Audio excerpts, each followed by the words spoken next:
Hello friends of the motor chain and actually friends of art. Today we are in Chiasso, Ticino, south of Switzerland, and we will have the opportunity to witness a very special occasion when we are merging classic cars, art and technology. I have two very good friends of mine, Massimo Albertini and Antonio Natale with me, and we have a very special car with us. We are going to talk a little bit about the car and how the car actually became a piece of art. But before entering into details, I would like to obviously introduce Massimo Albertini, friend of mine, inviting me. classic car collector and owner of this fantastic car, and Antonio Natale. Antonio, thank you for being today with us. Antonio is very important international artist, very well known to be the only one in the world who is using banknotes to produce his art. And I can tell you guys that this is fantastic. I fell in love the first time I saw his pieces of art. I would like to have a little bit of dialogue about the car, about how it became a piece of art. So Massimo, you are the owner of the car, so can you tell us about the car, the history of the car until today? Yes, of course. So I start looking at Pumas when I was a young man. One of my neighbors used to own one, but I got really deep into the make when I met Rudi Fischer. He's a Swiss German that was living in Locarno about 15 years ago. He was the main importer of the car in Switzerland and in Europe.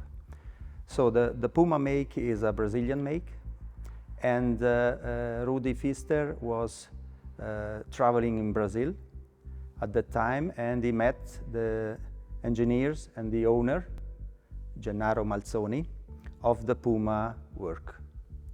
And they started this cooperation, and so about 100 Pumas were imported to Europe, some of them to Switzerland. This car stayed in Switzerland for most of the time. The Puma was based on a Volkswagen platform.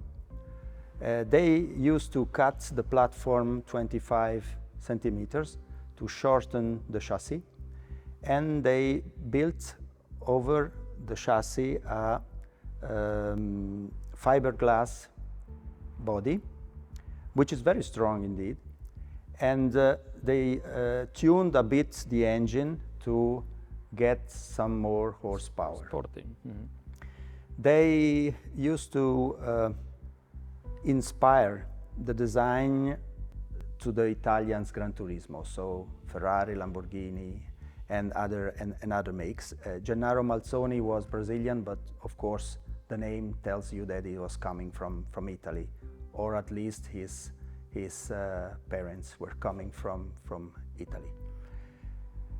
And then I bought the car about 4 years ago and started touring with the car in Ticino, many gatherings, and then in my last couple of years, I went with a friend to step in a club, a Lions Club Monteceneri, where they asked me to arrange a concorso di eleganza. Lugano Elegance is the concorso di eleganza città di Lugano. And this was the link with Antonio and Christine, because a friend of mine, Christian, introduced me to Antonio, and we decided to start a cooperation presenting Antonio's art, but developing an idea that Antonio had in the past years to wrap a car with one of his works. But I think I shall let him explain that better. So very interesting. Thank you, Massimo. So Antonio, so how was it? I mean, how you came up with the idea and how you came out with this awesome piece of art? I mean, I'm personally in love with it. Ok, grazie per la bellissima introduzione, Massimo. L'idea è nata, anche se non è un'idea nuova, perché precedentemente abbiamo già usato il wrapping per un'auto a Ginevra, ma l'idea di fare un'opera d'arte su una macchina, su un'auto, e abbinarla all'opera originale insieme, che è una delle prime volte nella storia che si fa una cosa del genere, è nata più o meno un anno fa con la mia agente artistica Christine.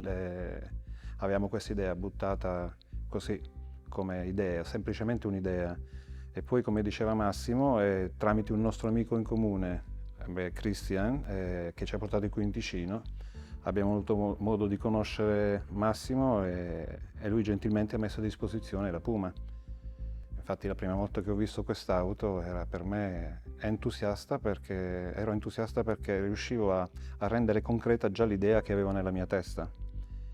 E infatti c'è stato, se ben ricordi Massimo, nel pieno periodo della pandemia poi, quindi ci sono stati delle video call, delle telefonate, dei messaggi dove dovevamo scegliere l'opera per l'auto che aveva messo a disposizione, e tra una serie di mie opere su banconote l'idea di Massimo è stata quella di usare un supereroe, e io avevo già l'opera originale che potete vedere lì su banconote brasiliane, quindi la macchina brasiliana, l'opera su banconote brasiliane, si è creato diciamo, la situazione giusta per rendere il wrapping sull'auto.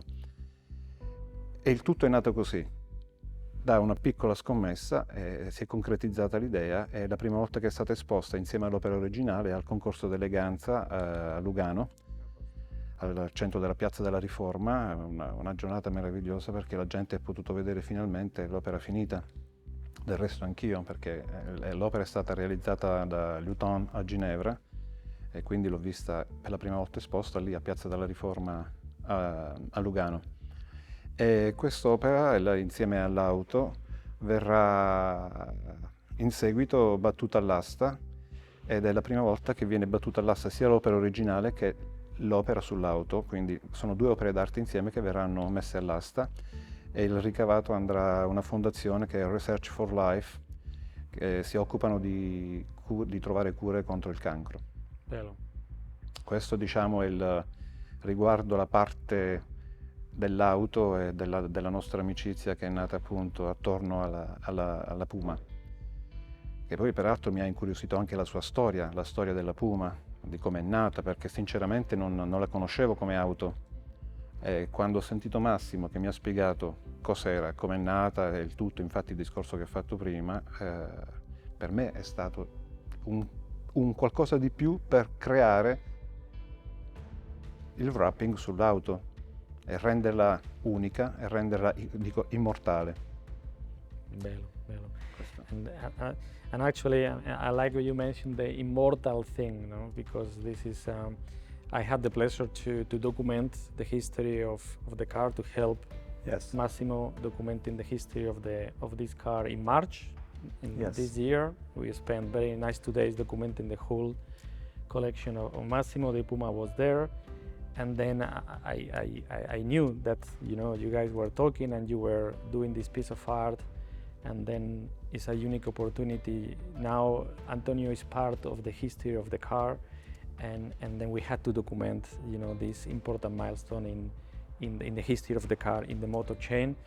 And for me it's fantastic. It's the first time this is happening in the world, that a classic car documented in the motor chain using blockchain technology becomes a piece of art, and then the artist Antonio is gonna certify his work, and all of that together with the original painting is gonna go through an auction for charity, and everything together, the history of the car, the painting, will go to the next owner, which is gonna be the next milestone of the car.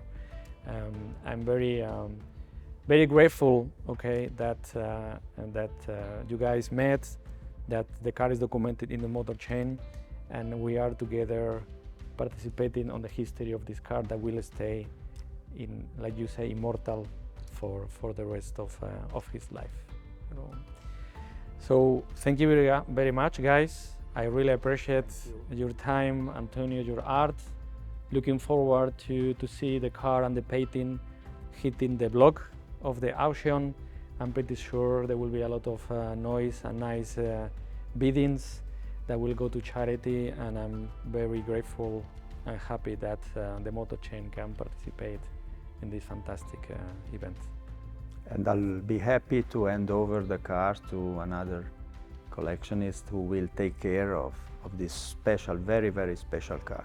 It is very special indeed, and Antonio made it even more special. And Grazie Julio.